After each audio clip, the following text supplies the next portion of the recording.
Good morning and welcome to the Extra Point here on ESPN 1600. And I hope that everyone out there had a very Merry Christmas. As always, joining me is Jeremy Coleman from Indiana, Justice Gordon from New York, and Robert Parker from New Jersey. And this episode is a special one because this is the fan experience episode.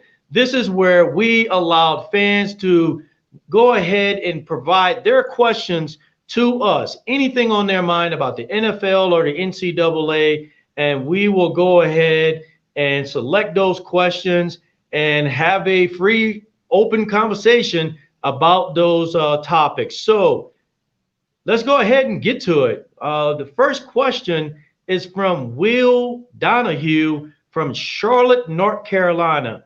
And Will's question is Adam Gase to blame for the Jets season? Yeah, absolutely. I'm a Jets fan, unfortunately. I've been sitting through the struggle all year. I've seen Sorry, Justin. I've seen it firsthand what's going on with this team. The offense is 31st in the league. We got our owner, Christopher Johnson, saying he's an offensive genius when we can't put up points. The players don't want to play for him. They're not inspired. He's proven he's not a great coach. We saw it with Miami. That's why they let him go. And once Ryan Tannehill got away from him, look what he's doing in Tennessee. I think this season you could put a lot of it on Adam Gase, but I think other parties like Sam Darnold have to be accountable. He's played terrible. But, this roster is completely depleted right now. And another name that needs to be said is Mike Maccagnan, what he did to this team. For the 4 years he's been here, he is drafted terribly. He left this roster totally in shambles for Joe Douglas. I think Marcus May, Quinnen Williams, and Foley Fadakasu are the only three players left from his era, the 4 years he was here. So, he didn't do this team any justice at all. But I think this year is definitely on Adam Gase. I mean, don't get me wrong. Lack of talent is definitely part of the problem there. But as your job as a coach is to put players in a position to succeed, it doesn't look like Adam Gase did that. Greg Williams certainly didn't as a defensive coordinator. That's why he's not there anymore. One thing I will say is I do think all coaches, not just the Jets this year, I think everyone wasn't impacted by COVID, the lack of a true offseason. I mean, that hurts when you're trying to, start a rookie left tackle who you drafted in the first round, multiple free agents who you got to play on that offensive line. I mean, that's tough for them to come together with no true offseason. I mean, I've said it before, offensive line play is more about chemistry sometimes than overall talent. You've seen a lot of teams get out of a lot of different offensive linemen over the years. So I think COVID, lack of a true offseason, I think that's a factor, but these guys are professionals. They're paid to get results. They have one win in 14 games. Yeah, I definitely agree with Justice in regards to Adam Gase. The team is definitely not expired. Just like Justice said, Marcus May, Quinnen Williams, they're pretty much two of the best players that they have on that defense side of ball. Sam Darnold hasn't lived up to the hype, since he's been drafted. So I think a lot of this falls on Adam Gase's shoulders and also in the front office. So I wouldn't give Adam Gase all the blame, but Adam Gase is definitely part of the blame in this. Just like Justice mentioned, he said Ryan Tannehill. You see Ryan Tannehill pretty much leading the Tennessee Titans and to a deep run in the playoffs last year. I mean, I know he had Derrick Henry in the backfield to go along with him, but for the most part, Adam Gase is really not a NFL quality coach, if you ask me, in my opinion. So I really think he's tearing down this franchise from a head coaching standpoint. So to round out Will's question, and once again, this is a question from Will Donahue from Charlotte, North Carolina. Thank you very much, Will, for your question. And I will end this question with Jeremy's comment.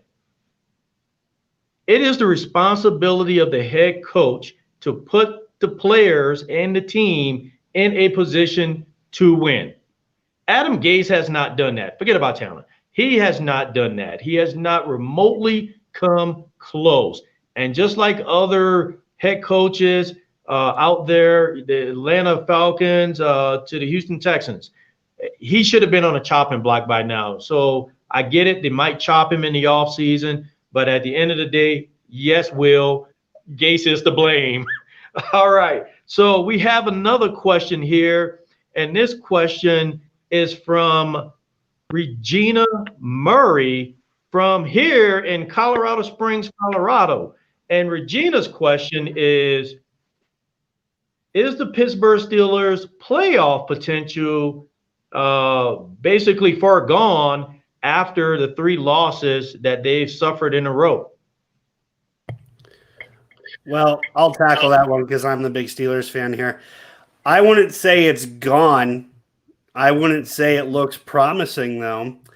I mean, honestly, the word I would be using to describe myself after those 3 losses is just embarrassed with how the team has looked over the last 3 games. They can't get anything going on offense, not for 2 halves at a time. They had a decent second half last night against Cincinnati.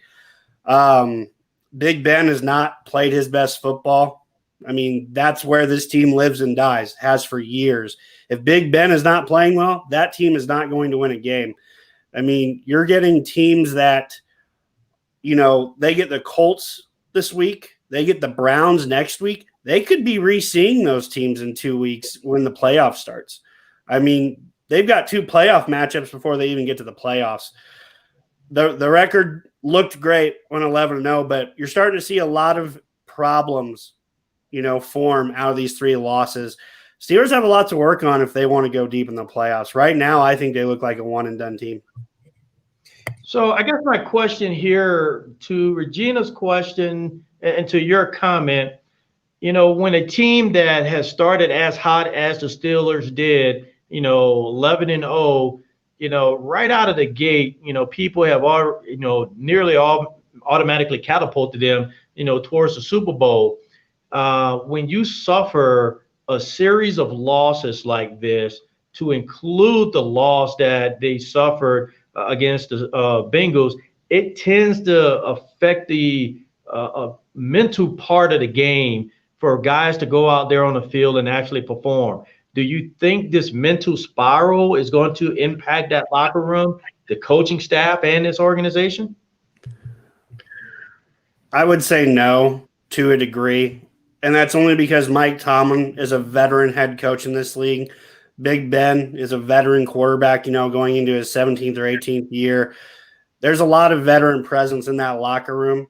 They can get it back, but they've got to find it quick. Yeah, I don't think from a mental standpoint, this team is hurt. They're a very strong organization. Mike Tomlin is a leader of men for this team. He's one of the best coaches in the league. But as far as a playoff run and a Super Bowl run, I think it's dead in the water. Look, I've never been too fond of their secondary. I've said it all year. Besides Minka Fitzpatrick, if they ever were complete, it was at the beginning of the year. But, they've lost Devin Bush. They've lost Bud Dupree. They've lost a lot of guys during this season. And I think we all agreed, coming into the season, the healthiest team at the end of the year was going to win. And I just don't see the Pittsburgh Steelers at the end of the year, being that team that wins it. They got Buffalo to go over. They got Kansas City they got to beat. They got the Tennessee Titans, who are a very solid team. So I think it's going to be an uphill battle from the start. But, if Big Ben can, get back on track, maybe they could spark a deep playoff run. Well, I definitely I understand that aspect of the injuries. And for our listeners, Justice has been very critical of the Steelers all season long. And there are several episodes where I would pose the question, are the Steelers a complete team? And Justice would never come to a conclusion to say that they're a complete team, because he consistently repeated that there is an issue in that secondary. And I think that actually over the last several games started to showcase itself. So once again, thank you to Regina Murray from Colorado Springs, Colorado. Thank you for your question. And I guess the overall answer is, yeah, they might be in trouble. Now, is that pretty much the end? Time will tell. We will see. We got our next question. This is from Brandon Blair from Western Kentucky. It appears that Brandon used to live in southern Indiana, but now lives in Western Kentucky. And Brandon's question is, should Ohio have gotten into the college playoffs? That's a great question. There's a lot of conjecture, a lot of thoughts about whether or not, based on how many games they played, based on the COVID schedule, if Ohio rightfully earned that spot in the college playoffs. Great question, Brandon. What do you think? Well, I'd have to say that they didn't. I don't think they had a very great case going into their conference championship game. I'd say after the conference championship game, where they had a running back by the name of Trey Sermon put over 330 yards on the ground against Northwestern, I think that's what ultimately put them in. The College Football Playoff Committee has said before that they value conference champions. Ohio State was an undefeated conference champion. I understand they played less games. I understand their strength of schedule wasn't that great. They only beat 2 teams all year with a winning record in my Indiana Hoosiers and then the Northwestern Wildcats this past week. I think that was good enough in the playoff committee's eyes to put them in. Now, I mean, other teams had their case too. Texas A&M, to win 7 in a row in the SEC, that's a big deal. But in all honesty, the SEC did not have an overall great season as a whole.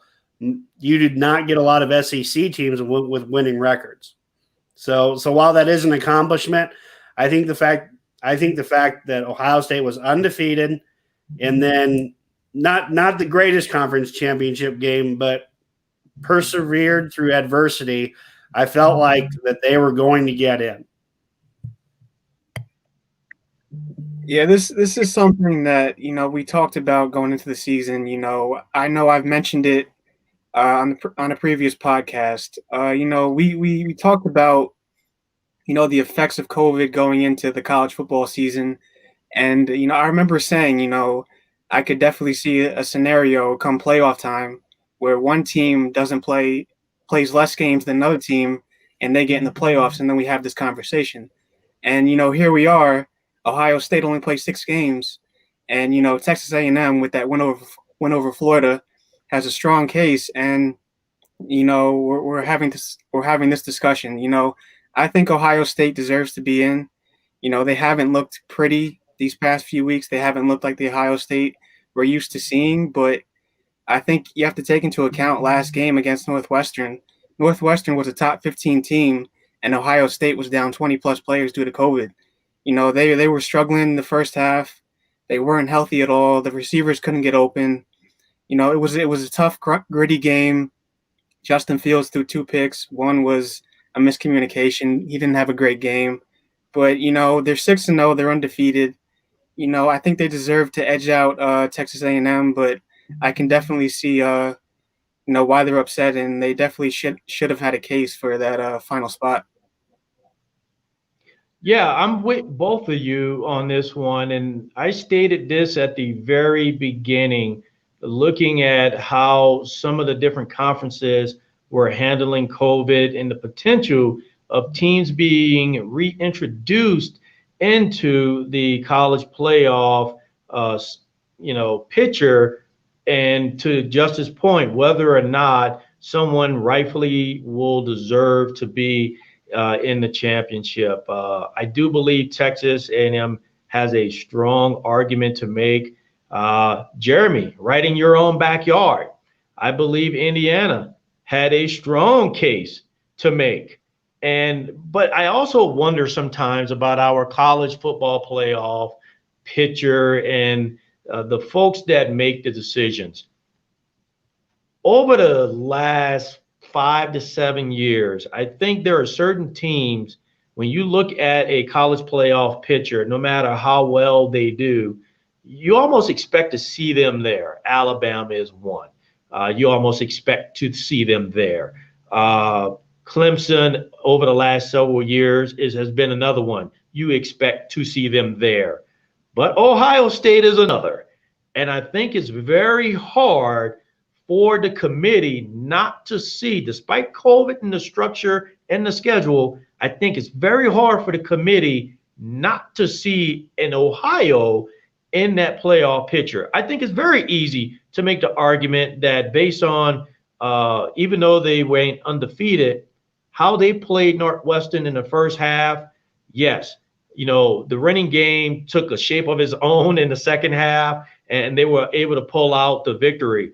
But I think when you look at Indiana, and when you look at Texas A&M, I think there are extreme strong cases to be made that they rightfully earned a place in that playoff picture. But yet, those are two teams that, let's call it what it is, if they were not in the playoff picture, I think most people would be like, yep, kind of expected.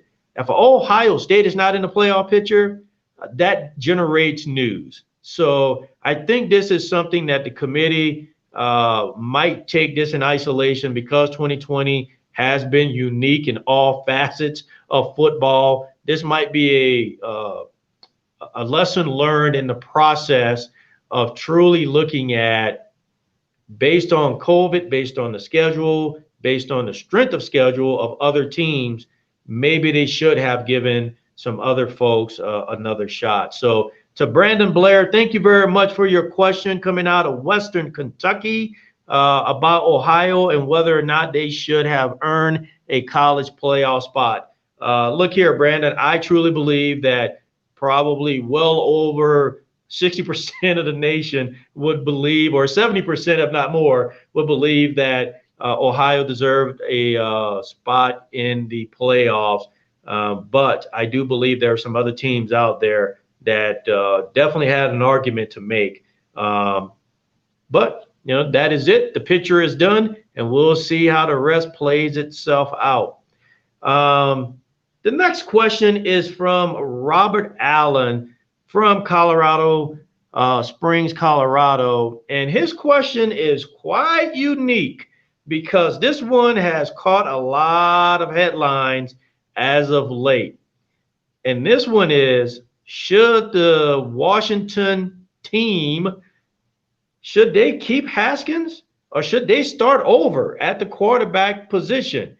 But the word I'm focusing on his question is again, because here we are again trying to figure out the Washington quarterback situation. And of course, Haskins has ran into some issues. We'll call it that. As reported, he was caught at a strip club without a mask on during COVID pandemic. Hey, don't know what was going through the young man's mind in the strip club, and I don't want to be inside his mind inside that strip club. But hey, there was a violation there. I know he's gone public and made a apology of sorts. But that aside, his performance, his ability to play the game, I will say this: Haskins is not NFL ready. Point blank, period. And I think there's a lot of folks out there that will believe that. When you look at Haskins, and Jeremy, I'll ask you this question. How many total games did Haskins start before being drafted? I think it was 13. Yes. So here we are with an individual who has played less than 15 collegiate games. And Justice, what round did Haskins get drafted in? The very first round. The very first round. Are you kidding me, folks? Less than 15 games, got drafted in the first round, and at this point, people are wondering, well, what is wrong with this guy? It's not the fact of what is wrong with the guy. The guy only played less than 15 games, 13 games in his collegiate career. So he has so much to learn. And let's be honest here, playing quarterback at the NFL level, it takes on a different life of its own. It's a different structure. It's a different preparation. It's a different focus. It's a different mentality. And Haskins has not been able to step up to that particular plate. So should they start over at quarterback? Hey, let's be honest here. Why not? Why not? I don't know, guys. What's your guys' take on Haskins? Well, I mean, I definitely think they should start over. I was scared of Haskins when he came out because of the very reason you just said. 13 games is not a large enough sample size, in my opinion, to draft a quarterback that high in the first round. I don't think he showed anything particularly in college as a physical skills standpoint or a mental standpoint that justified that high of a pick. And then on top of that, all this unprofessional conduct, it's like, I cannot believe that Ron Rivera is going to put up with that for that much long. Like, he doesn't sound like a guy who's going to put up with a lot of nonsense in Washington, D.C.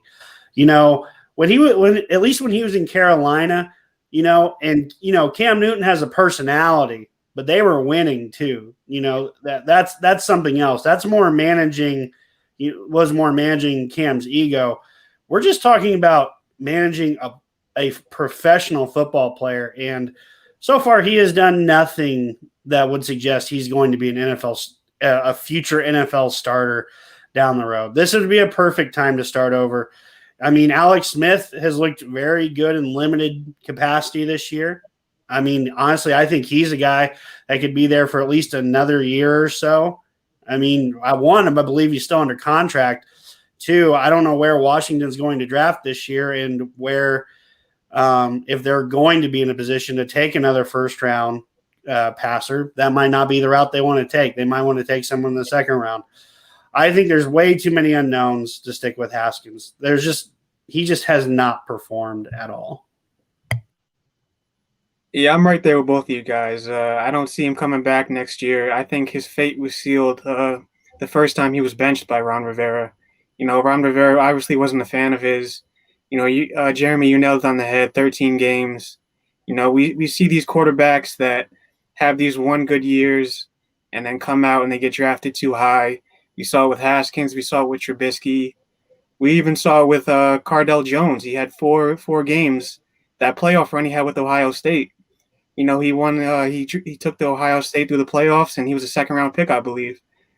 So we see this, every now and again. These quarterbacks who have these good runs, they get jumped up. But like Jeremy said, I've never believed in Haskins. He was a slow processor at Ohio State. He didn't have enough, time to develop really. So, and again, like Jeremy said, in the NFC least, Washington winning, I think they may have screwed themselves out of the top 3 quarterbacks this year. They may be picking too low to grab one of them. But, the second round, maybe they could draft. I know Robert's guy, Kyle Trask. He could have a Heisman year. They might be able to nab him, Mac Jones. But, yeah, as far as Dwayne Haskins, I think his time is done.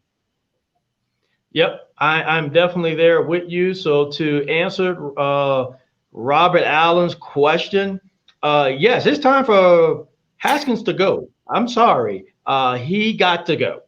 Hate to put it in those simple terms, but I'm actually, from a professional standpoint, I'm pretty appalled and I'm beyond shocked that the scouting staff was able to convince front office, just based on 13 games, that this guy was NFL ready.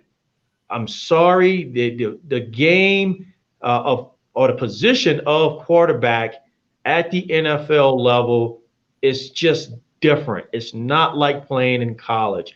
And we see that over and over again, right? The speed of the game for a lot of quarterbacks, it takes time. It takes repetition. It takes that development for them to truly understand that nearly everyone on the field is running somewhere between a 4.4 and a 4.8. In college, yeah, you might not have had that. And now you have to deal with that type of speed, which means your internal clock, that mental clock, while you're sitting there behind a center, has to be adjusted. I don't think Haskin did it. I don't think they took the proper time to help him develop that clock. He got put into some positions to play the game, and he has not performed. And then on top of that, in a time where COVID, the NFL has taken a very strong stance on any type of COVID violation. The fact that you go out and violate, on top of the fact that you're not performing well, yes, your time is gone. Definitely might want to start looking at the XFL. So once again, thank you very, very much for all the individuals who participated in the fan experience. And if we did not select your question, that has nothing to do with the question. We had to narrow it down. We do want to take the time to thank you all for submissions. But to Will Donahue from Charlotte, North Carolina, Brandon Blair from Western Kentucky, Robert Allen from Colorado Springs, Colorado, and Regina Murray from Colorado Springs, Colorado, you all will be receiving some ESPN swag for your submission. So thank you very much. We greatly appreciate it here on The Extra Point. And as we get ready to wrap up this session, this is pretty unique for us because this is the last episode, guys, of 2020. Our very next episode, just by sheer dates, will fall in 2021. And guess what I have to say about 2020? Get it behind us. Get it behind us as fast as we possibly could. And let's hope that we can bring in some excitement into 2021 with the recent COVID vaccinations. Hopefully by late spring, early summer, we can see some type of sense of normalcy. And then in the sporting arena, by the time we get to the NFL season again, who knows? Maybe we might start seeing some stadiums filled with fans. I want to take the time to thank all of you out there for being with us on this journey with The Extra Point. It's been nothing but fascinating. And to my colleagues, Jeremy, Justice, and Robert, it's been an absolute pleasure starting this experience with you. And I am beyond excited to see what 2021 is going to bring for us here at The Extra Point on ESPN 1600. Ladies and gentlemen, continue to have a happy holiday season and enjoy the next new year.